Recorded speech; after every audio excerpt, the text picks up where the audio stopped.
Content warning. These conversations contain a lot of cursing, cats, and trans realness. When I first set out to have these chats, I thought they were going to be 10-15 minutes long. Most of them were more than 3 hours long, some were 5 hours long. And every person included here is now a very real friend that I love very much. Everything offered is that person's perspective, and we're all in varying places of understanding of ourselves and the world that we have to deal with. But we all stand firmly in the knowledge that all trans people are valid and all deserving of love, safety, and community. Happy Pride, beautiful people. Maybe for a lot of trans people, for me, it was actually conscious choices to get beat up less, honestly. Over the years where I'm like, oh, I'm just going to act a little bit more this way. And there was and if you make that decision here and here and here and here, eventually they'll make a real man of you. Or a real woman of you. And it's yes. Yeah. So I had hair longer than this in high school. And when I was 19, I just went and had a Billy Idol haircut for a long time. Yes, that's a good point. The kind of editing your self-expression for survival and psychologically and physical safety. When I grew up pretty isolated. I was homeschooled as a child for most of my schooling. So the benefit to that was being at home. I could just dress however I wanted. But there was definitely that gender pressure from caretakers, friends. I definitely learned about, when you're kind of growing up and when you're being rewarded for kind of acting in a stereotypical gendered way or dressing as such, and people kind of compliment you more if you're, I put a Brett in my hair once, and then this woman just was like, she changed the way she treated me. She was like, oh, acted like she didn't like me before I put one Brett in my hair, and I was her best friend, and she was complimenting. She's like, that Brett's amazing. It's the best fucking Brett I've ever seen. You look so pretty. And I was like, I don't know about this Brett. It's he played with the He-Man. Here, have more He-Mans, because that's the thing that'll fix you. I have all of them. From the time I was very young, people were on the lookout for that kind of thing. And it has to do with the death of my dad, who basically I don't know how he died specifically, but I know why. He either died by his own hand or another's. But I do know the reason was because he was like me. He was like us, or some variation thereof. Or somebody thought he was, or both. Yeah. And whether it was by his own hand or somebody else's, it was still an act of violence. Might as well be, the way I look at it. Well, if he killed himself, he had the gun there was an invisible hand holding the gun to his head, if it was whatever. Anyway, anyway, in a nutshell, that's the way he died. And so that had a very serious impact on my upbringing and who I was. Sure. And I knew what was forbidden to me. I think we all are to some degree, but me especially so. Before I even knew what I wanted. I remember, for instance, this is the thing, and they picked me up. They sit one Christmas sitting in front of a TV at my aunt's place, and this other uncle was sitting there, and this baseball was on, and I didn't understand baseball. I said, I find it boring. Now, to my mind, an adult would take a child, a 5 or 6 year old child, and explain the game to them, right? Not my uncle. He looked at me and he literally sneered at me and walked away. One of my earliest memories of school was actually coming to school, and I would immediately go with the girls. And being shamed out of that. Yeah. Being told that, no, you don't belong. You have to go into the boys' queue. You can't have a girl as your best friend, in grade 1. So they used humiliation as a tactic to drive us apart and put me in the place they thought I belonged. Yeah. And then, of course, most of my elementary school, I just did not fit in. Uh-huh. I didn't realize that gender was a factor there, nothing conscious. No, yeah, of course. But That I simply didn't feel humiliation like I was part of them. Yeah, that humiliation bit is like that becomes a progressive thing as well. That becomes part of your life is that when you take these missteps, quote unquote missteps, is there's other people there to let you know. Whether they do it with like violence or whether they just do it by like kind of distancing themselves socially or creating discomfort and stuff like that. I don't think a lot of people are conscious about like how gender training occurs, right? And that if you're misstepping within the way that we do it now or the way that we did it when we were kids, is that you get punishment for it, so you learn not to misstep.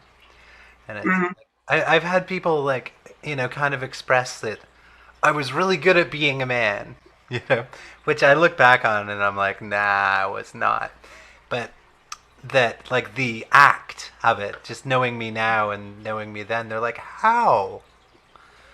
And I'm like, well, I practiced every day so that I be wouldn't be that kid that got beat up anymore. And yeah, it just keeps driving itself into you and you just give into it, I guess. I think in my case as well, I grew up in a very insular culture in northern Mexico, and it was very isolated little German-speaking community. Private school, private church, and private school attached to the church, and there was such a poverty of information. Sure. We didn't know about anything like that. The only thing I knew growing up about gender was just the biblical kind of stuff, that you're supposed to, things that you're supposed to embody as a man or a woman, and even in terms of sexuality. I don't think they ever even taught anything explicitly about homosexuality, except in these very veiled terms of shaming people of the same sex who are together. It's a horrible sin, and seeing it as equivalent of pedophilia. Jesus. And so those were the sorts of things I heard from, growing up, that, don't be like those people. There's all this very veiled language. But the message drives, it gets internalized. Seeing people reconcile and sort themselves out through their transition, it's like what I'm seeing happening there is like this questioning and recalibration of all of the things, right? So literally deconstructing yourself and reconstructing yourself, and I said literally for the wrong way, but whatever. And doing that like deconstruction and rebuilding of self, and and tearing down your gender and rebuilding your gender, no matter where it lies. I feel like everyone should do that. Like we should just be like, you're 35 now, isn't it about time to just completely tear yourself down and rebuild yourself? And we do it in all other aspects of our lives, and cis people do it in other aspects of their lives all the time. I want to get more spiritual. I want to be more one with nature. I want to see where I stand and where do I stand on these issues, or who am I in relation to this, that, the other. But they even themselves aren't. I don't see a lot of them re-examining and deconstructing their own gender and gender identity and presentation. Do you know about the universal public friend? No. This is an amazing thing. So there was this person in America, like 1820 or something like that. I have no idea what year. Long ago, hundreds of years ago. Yeah. Who one day just insisted that they be referred to as they, that they have no gender, that they have removed their name, that they will no longer be doing this thing of gender at all. So they decided that their name was the Universal Public Friend, started a church centered around it. No, awesome. I've never heard of that. That's so amazing. I love it. It's this whole thing long ago. And there's like other non-binary people, of course, throughout history and stuff like that. But again, coming back to neighbors, one of my neighbors right across the road. Yeah. They're I think they're Cambodian originally. Cambodian family. Been here a long time, 20 years. It didn't even faze them. It's not nothing. They don't care. Yeah. Because it's normal. Exactly. It's a, oh, well, I don't know specifically on their color, but some, some of these cultures have multiple genders. More than just one, more than two or three, multiple, just, however many. Yeah. You were one of those people for me that I was like, shit, people can actually do this thing. And it took me a long time from like first being inspired by you to sort my shit out. But for you, who did you see before that kind of like gave you that little bit of a nudge? Well, actually, for me, I always had visions of, I always had this sort of insight vision about my life. I always had this idea that this is where it's going to go. Mm-hmm. However, and this is from a very young age. However, I just did not know how I was going to do it, what it entails, what the journey costs are. And I just kind of always, just as a person, I've always just, reconnected to myself. And I've always been very true to myself. So my journey in life was that it starts very young in the sense that I had a couple of friends back home that were also transitioning at the time. Because I worked in a very big, famous theme park, Walt Disney World of all things. Uh-huh. And Walt Disney employs a lot of employees, so we also have a lot of sort of gender.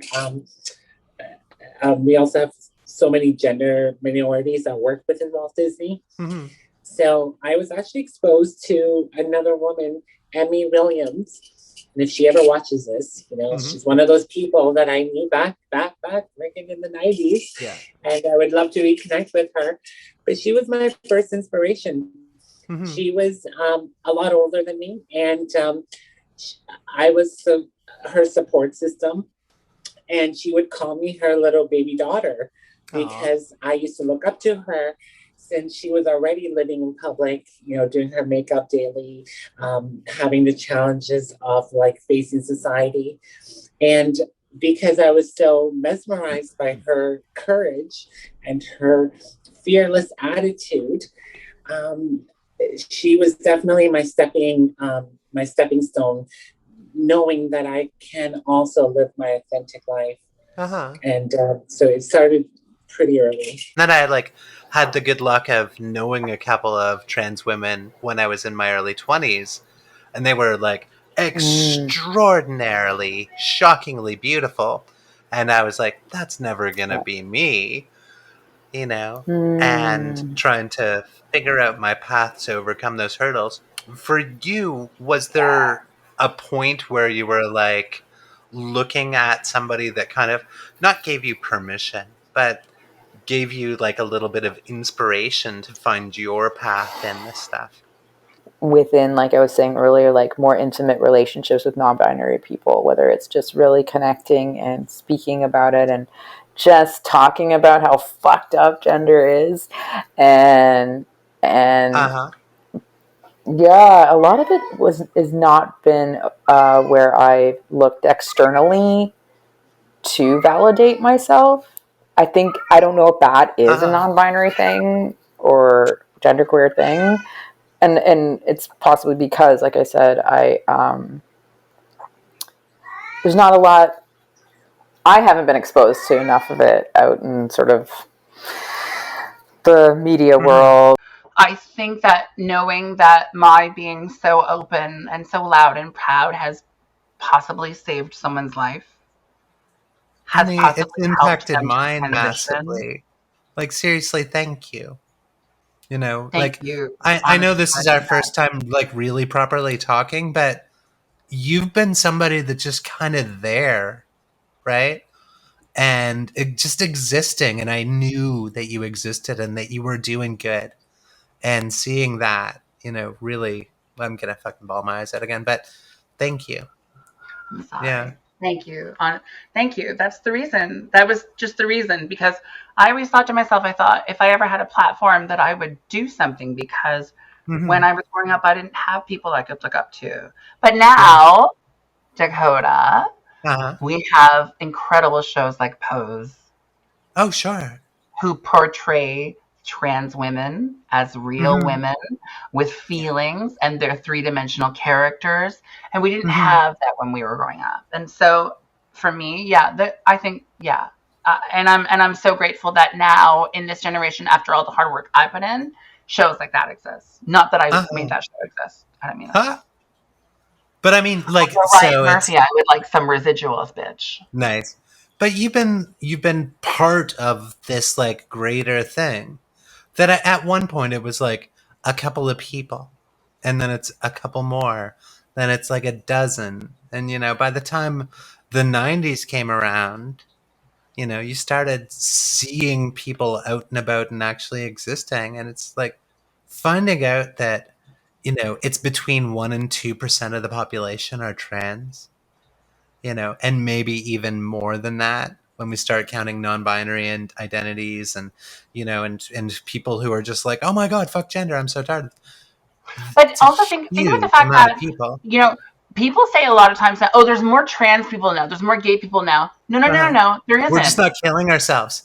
No, well, that too, but we're not counting we're counting ourselves now when we didn't before. The census includes gay, lesbian, bisexual, and all these other things now. And it didn't before. So you can't say that there are now more than ever. No, there are now more, exactly the same fucking amount of people that have been here before. Difference is we're counting us now. Finally, for once in our lives, we're counting ourselves. We are being seen. So, I mean, I found it respected more when I walk into any space, head held high. I'm Mara. My pronouns are they, them. Yeah. Don't call me anything else. And as a teacher working in person, that was very much easily students. Remember, I'm speaking mostly with students. Students are... my experiences with students have been like, you'll get a yay from a grade 6. Or someone in grade 6. They're just so happy that I just existed. What's the worst part, Ben? I really loved my wife. Yeah. And she was my best friend, and she was amazing, and she was beautiful, and man, I loved everything about her. She was my. Sometimes I tell people, and they're like, there are other people, and I'm like, I don't think you understand. I think she is probably one of one as far as a person that fits right here. Maybe I'll be wrong. I hope so. That really deep love is like trying to imagine yourself without that person, and like who you are is like part of, like, connected to that person. I get it. Yeah, we went so far as to, we went through all the therapy, and she really was like, I hope we can fix you. And I know it sounds bad. And I know it sounds really bad. But she was like, I love you more than anything. And I hope we can fix you. And, that was just really, it was really hard to be like, I love you too, but there's no fixing. This is me. This is finally me. Yeah, and this is what's fixing me. Yeah, and that was really hard. But no, it wasn't going to happen. it didn't happen, in a long story. And all that is what it is. It was going, I figured, well, yeah, a lot of marriages don't survive that, but we have our friendship. But the way things turned out, it put that in jeopardy as well. And that was really difficult. So that's, again, the transphobia, the whole thing. And again, the situation with the immediate practical situation with my neighbors as a fallout from the end of my marriage and the way it ended. That was the most difficult thing. We were best friends, and she moved away. And when I was about 14 years old, I sent her a letter telling her that I was trans. And she never responded. Oh, damn. But everything that I thought that was going to happen didn't happen. And it's all turned out okay. Oh. And I don't want to, lie to people with this and, create this, hey, you're going to be fine, just do it. Just throw everything to the wind. But also, yeah, that's kind of a little bit of the reality of it is that, maybe you do lose some people and gain some other ones and that kind of thing. Yeah. I feel like you gain you keep the people that are your people, and you lose the ones that maybe weren't your friend the whole time. Because I don't know. Yeah, I don't know if that's the way to phrase it, but that's kind of what I found. Especially in the early days, certainly the first year and a half, where there was a lot more misgendering, and a lot more staring on public transportation and that sort of thing. Uh-huh. Those things were probably the hardest and the worst. Yeah.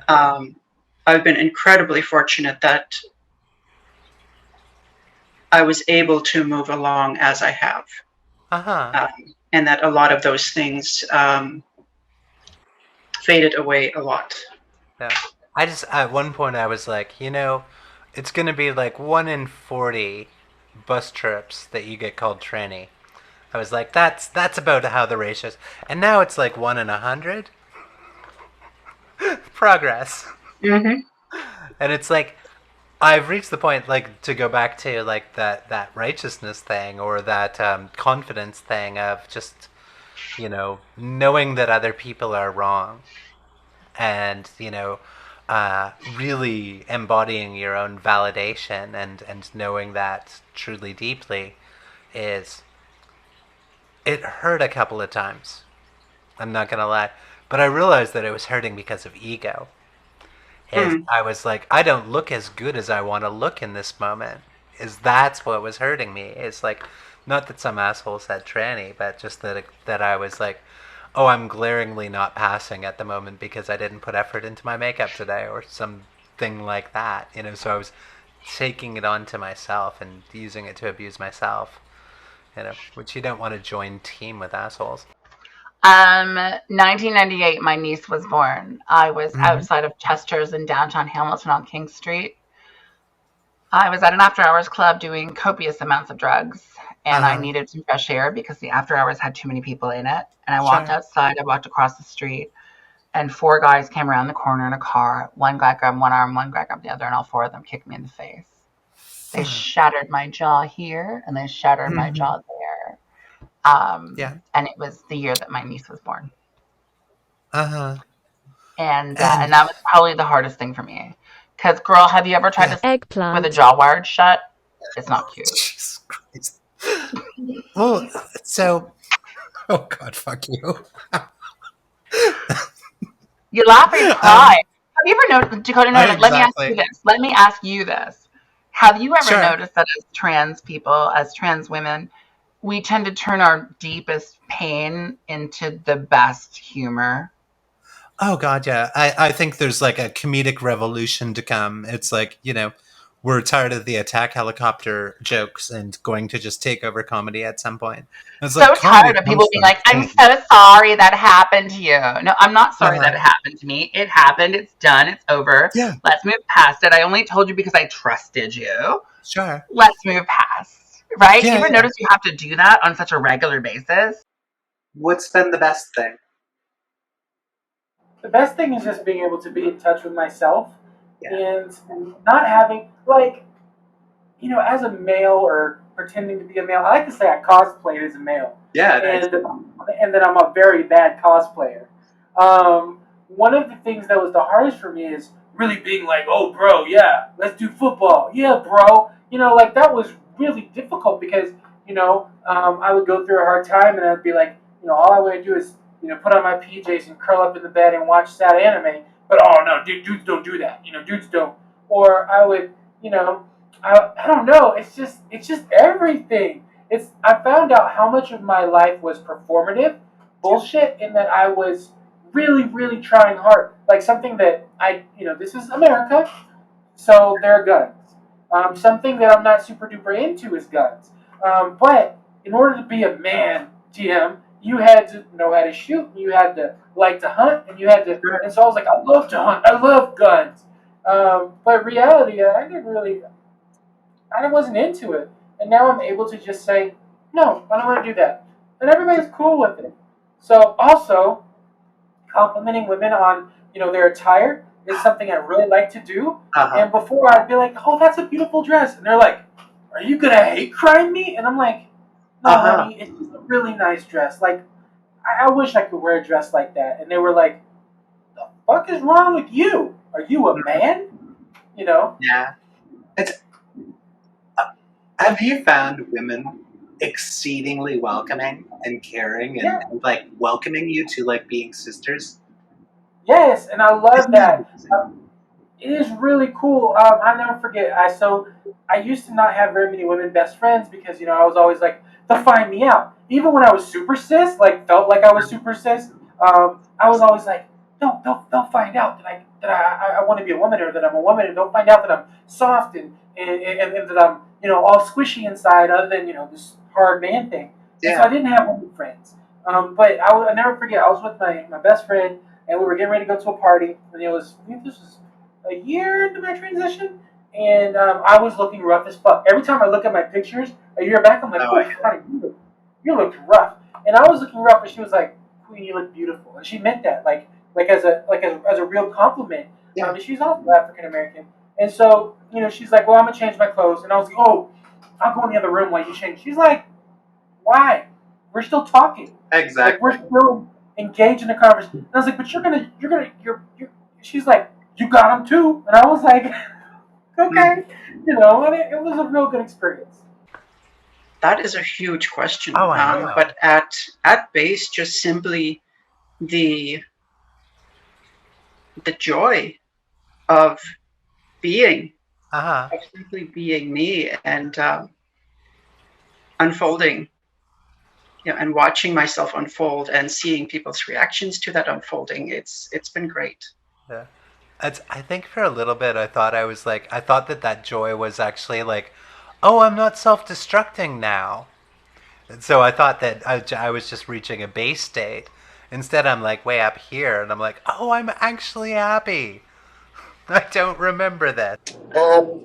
Just being that unique individual that I am. Mm-hmm. I've taken my trans and I've made it into a uniqueness. It gives me a certain type of power. It gives me a certain kind of courage to live my everyday life. So that is my best thing that's happened to me. I am who I am because of who I was supposed to be in this physical journey. Yeah. So I'm very happy about that. I love you so much. Like so much. You're welcome. But yeah, I just tell folks, it's just like it's what my trans is what makes me do the things that I do, the ideas that I have. So I take it as a positive thing. And I hope that everybody does in life. Just focus on the good things and focus on the things you can control, and everything else will just fall in place naturally. It's just living the truth. That's the best thing in and of itself. What of that specifically?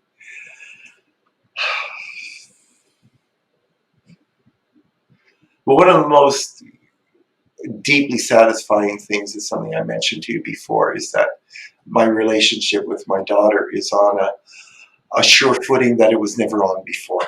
It just couldn't be. So there's that. I told Scarlett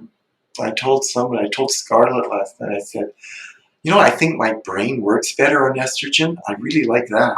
So I was listening to a podcast the other day, and this guy's talking about his teenage kid who's gay. And and then they never put anything on the kid and never assumed that he was straight. So this teenage kid never had to come out at all in any way to his family. He just was. And then, like, when he decided that he wanted to date, he was like, I'm going to date Dave, and that's cool. And his parents were like, yeah, whatever. Just, like, don't stay out too late. And it's so. That's, like, what the future is like, not even having to come out. Just to be like, well, you look a lot different now, and be like, well, this is my gender presentation, and have people be like, cool, let's have a Coke. And don't you personally find that, like, sort of like, not overwhelming in the sense like I can't deal with this, but don't you find that, like, sort of like emotionally overwhelming because you look at it and go, oh my God, thank God this kid does not have to go through what I went through. Thank God this kid doesn't have to go through what my friends went through. This is so amazing that society has come so far. Well, and it's like, there's always going to be some kind of bullshit, for sure. But, like, the lifetime of bullshit that both existed and was created in my mind about transness, and that I'm still processing and probably will be for the rest of my life. You all will of process the trauma it within for the rest that. of your life. Yeah. I'm telling you this. Yeah. As a friend, you'll For process sure. it for the rest of your life. Yeah. You will have transitioned for 30, 40 years and turned into the physical self that you think you are, and you will still have your own insecurities that cause you to question things. And there's gonna be kids that don't have to do that. No. In the trans experience, there will always be kids that have to do that. But the greatest thing is that they have someone like you. Mm. They have someone like you that they can look up to and go, oh, okay, I get it. She was so open with her transition, which allows me to understand my transition, because transitioning is done in stages. And if they have someone like you, Dakota, to look up to, they can be like, oh, okay, I understand. I am at this space at this moment, and I'm at this space at this moment. And that's why we have to so openly document our transitions, so that younger trans and older trans queerlings have that opportunity to look back and go, oh, okay, this is, and I hate using this word, normal. I'm transitioning at the normal rate. Mm. Does that make sense? Like, it's like so much of it is like just coming to the place where you can accept that the thing that is this right is who for I am you is okay. Yeah. And I don't even mean like transness. I just mean like my time to come out, my decision about who to come out to first, when I do it, etc., what lipstick I want to wear, what lipstick I don't want to wear. Everything is okay. It's all normal. None of it is to be spurned, and none of it is to be like, you're doing this too slow. How dare you? I've noticed a little bit more lately that every once in a while you're like, bam, hard femme. Or like aspects of, and like that playfulness that I see in you, it is like, it makes me so happy that you are able to, like, and I literally mean play, and enjoy and savor that kind of thing. It's not a thing that I've been able to do for myself. It's because, like, once in a while I just want to, like, jeans and t-shirted and get muddy, which aren't necessarily male or female things. But, I pull myself back from that. So good for you for not. I like to play dress up, like, when it comes down to it, and I like to fuck with, like, oh, something just fell. I like to fuck with people's heads and be like, what? Like, I don't care if people go, what is that in reference to me? Because to me, it's a big joke. Like, to me, I've been obsessed with androgyny since like middle school. Like I don't want to say Marilyn Manson because he's a disgusting person now, but like Bowie. Why not Bowie? Bowie or like Brian Melko from Placebo. Nice. And like all that 90, like even Kurt Cobain to an extent was kind of effeminate, right? Yeah. So like I've always, ever since I could buy my own clothes and like design my own aesthetic, I've always like teetered on the border of like masculine and feminine. Like Ruby Rose is another example if you want to go from that direction. Like I just like being androgynous, but I feel more comfortable being on testosterone and having the internal masculinity. Yeah. It makes it a lot easier for me to throw on some red lipstick and a wig and like do it, because I rejected everything feminine about myself for so long until I started HRT. Yeah. I guess like you had to build a wall for yourself, right? Yeah. And now that wall doesn't matter as much because you're satisfied. Exactly. I have so much like self-satisfaction that I could give a fuck what people think about me if they're not my friend. You got face tattoos. Let's be real. Yeah, I have 3 face tattoos. I have my pronouns tattooed on my knuckles. Awesome. People seem like baffled by queerness, which I find, right? You know, and I've always been like super fascinated by queerness, and I don't necessarily wear it all over me the way that I once did as like when I was young, but the fact that people are so confused by like let's just admit it, the fuckery of it, you know, and just like I'm gonna do whatever the heck I want to do, and you know, it's not because of you, but come on. I showed up in Toronto in like 94, 95. Yeah. And there's this like really weird thing looking back on that, because I stayed in touch with some people, and it's like, you know, 5 years later, 10 years later, you like ask about like, so where is this person and where is that person? What are they up to? And then at a certain point you like realize maybe I shouldn't ask anymore. And it was because we started realizing as a queer community that like the AIDS epidemic had started taking our friends. Mm-hmm. And we had like started realizing that the people that I knew was like re-traumatizing our friends. Like I didn't want to re-traumatize you by asking, and so it came to that point where you're like, fuck, I want to ask you what happened to this person who worked at Chaps, or what happened to this person who worked at Comrades. But I was so terrified to ask because I didn't want to hurt you in any way. Mm-hmm.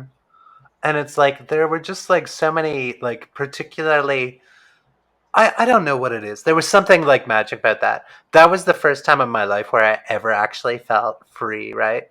So like literally every person that I looked at was shining so much. And it's like so many kids like coming from small towns like I was into the big city in Toronto, and then just like being with abandon, right?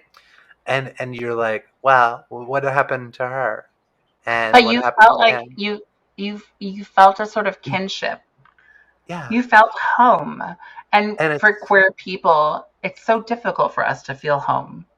Yeah. And it's so weird because like there's no gay bars in Hamilton anymore.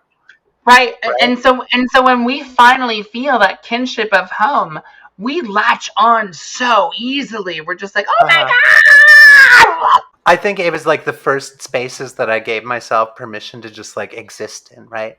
Is like I wasn't transitioned or anything like that, but I like allowed myself so much. It's like just like show up fully cross-dressed and show up in makeup, and you know, and just like to be amongst people and have that not be a thing. To be able to be openly queer. Like just to be able to be openly queer.